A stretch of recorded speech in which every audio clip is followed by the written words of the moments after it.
Yes, dear student of class 7, हम लोग पढ़ रहे हैं आपका chapter 3 the mental boy Harry. बच्चों, मैंने अभी तक आपको हैरी की कहानी बताई जिसने 2 बार अपने उड़ने के लिए पंखों का निर्माण किया। एक बार उसने मेटल से, स्क्रैप मेटल जो थी, जो उसने एक हेलीकॉप्टर बनाया था उसमें से बची थी, उससे उसने पंख बनाए। दोबारा उसने वुड और टिश्यू पेपर का इस्तेमाल करके पंख बनाए जिसमें वो असफल रहा। नाउ ये really funny, said Harry. I guess they may have been a little weak, but no, the shape is just right. I will just go back to the workshop and make them out of another material, something not as heavy as a scrap metal and not as light as the tissue paper. Harry, बच्चों देखिए, Harry की यहाँ पे एक बहुत अच्छी बात मुझे देखने को मिलती है कि बार बार असफल होने पर भी वो अपने प्रयास करना नहीं छोड़ता है। वापस उतनी ही ऊर्जा के साथ उठता है और वापस दोबारा नए पंखों के निर्माण में जुट जाता है। इस बार हैरी ने कहा कि वो वापस वर्कशॉप जाएगा और इस बार जो पंख बनाएगा वो ऐसे बनाएगा ताकि वो एक धातु की तरह हैवी भी ना हो, भारी भी, वजनदार भी ना हो और टिश्यू पेपर जैसे हल्के भी ना हो। Sound like a good idea to me, said Maple as she rolled her eyes. Maple ने अपनी आंखें घुमाते हुए कहा कि ये सुनने में कुछ अच्छा आइडिया जो है, अच्छा विचार भी लग रहा है। A couple of weeks later, कुछ सप्ताह के बाद, हैरी कॉल्ड अप मैपल। 2 सप्ताह के बाद हैरी ने वापस मैपल को बुलाया। I have really done it this time, मैंने इस बार वास्तव में ही कर लिया है, said Harry. You have done what, asked Maple. Maple ने फिर पूछा कि तुमने क्या किया है। I rework the wings, I made them out of a wax and balsa wood. यहाँ पे हैरी ने कहा कि मैंने इस बार पंख जो हैं वो मोम और बालसा वुड के बनाए हैं। बच्चों, एक लकड़ी की शीट होती है जिसको बालसा वुड कहा जाता है। These things look just like a bird's wings, ये जो चीजें हैं बच्चों, ये कैसी नजर आती हैं? जो पक्षियों के पंख होते हैं वैसी नजर आ रही है। Meet me at a Kill Devil Hill, यहाँ पे हैरी ने फिर कहा मैपल को कि मुझे कहाँ मिलना, Kill Devil Hill. I need a witness, said Harry. Witness, Harry को क्या चाहिए था बच्चों? विटनेस चाहिए था, हैरी को गवाह चाहिए था, इसलिए उसने मैपल को वहां बुलाया। I am on the way, said maple. Maple ने भी कहा कि मैं रास्ते में हूँ, मैं पहुंच जाऊंगी। When maple arrived, she saw the wings, they did look good. इस बार जब मैपल ने विंग्स देखे वो कुछ ठीक नजर आ रहे थे। I need you to help me strap them on, said Harry. यहाँ पे हैरी ने कहा कि मैं ये चाहता हूँ कि तुम इनको बांधो, जो विंग्स जो हैं बांधने में हैरी को मदद करो। Maple helped him strap on the wings, they fit real संग, वो ऐसे लग रहे थे कि जैसे वास्तव में वो हैरी के फिट हो गए हो।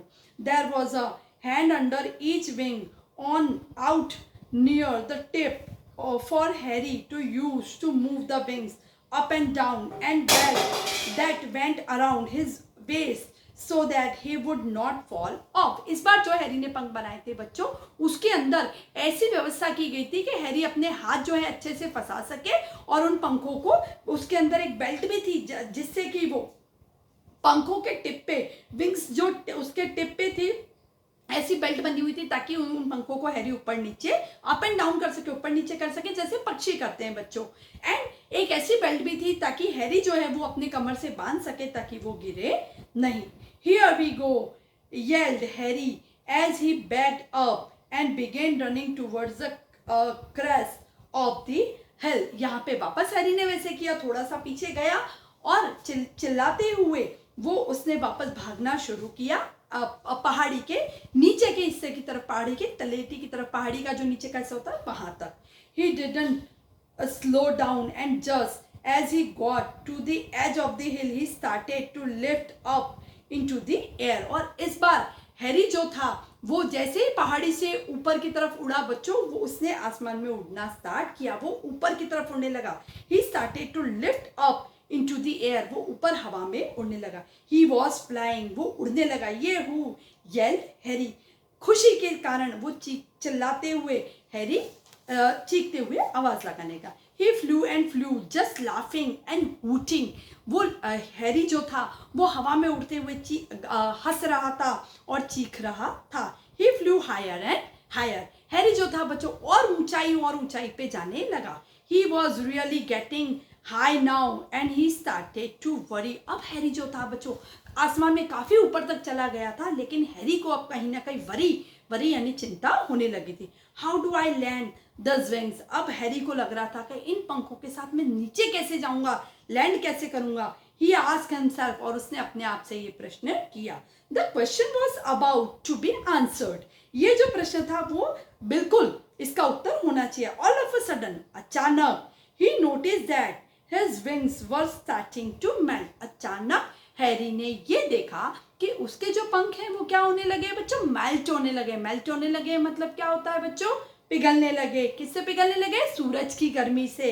ही had risen so high that the sun was starting to melt the wax he used to make the wings, वो इतना ऊपर उड़ चुका था बच्चों खुशी के कारण कि उसे ये भी नहीं पता चला कि वो सूरज के पास जाने लगा है। और ज़्यादा गर्मी होने के कारण वैक्स यानी इसने जो मोम का इस्तेमाल किया था पंख बनाने के लिए, और वो मोम गर्मी से पिघलने लगे।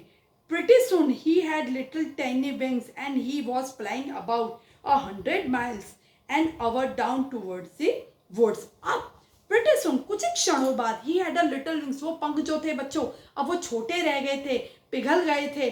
and he was flying about 100 miles, अब वो 100 माइल्स की स्पीड से फ्लाई करने लगा था। an hour यानी 1 घंटे में 100 मील की दूरी जो थी वो इस गति से नीचे आने लगा था। डाउन टूवर्ड्स द वुड्स, जंगल की तरफ वो नीचे गिरने लगा था। Boy this is going to hurt again said Harry to himself, Harry ने अपने आप से कहा कि अरे भाई इस बार वापस हमें हर्ट होने वाला है, हमें खुद को परेशानी होने वाली है, क्योंकि वो इतनी ऊंचाई से गिरेगा बच्चों तो उसे चोट भी लगेगी, ठीक है ना। तो हैरी ने अपने आप को ये कहा कि इस बार वापस हमें कहीं ना कहीं कोई मुश्किल आने वाली है। आगे हैरी ने बच्चों कैसे लैंड किया वो हम नेक्स्ट क्लिप में पढ़ेंगे। Thank you.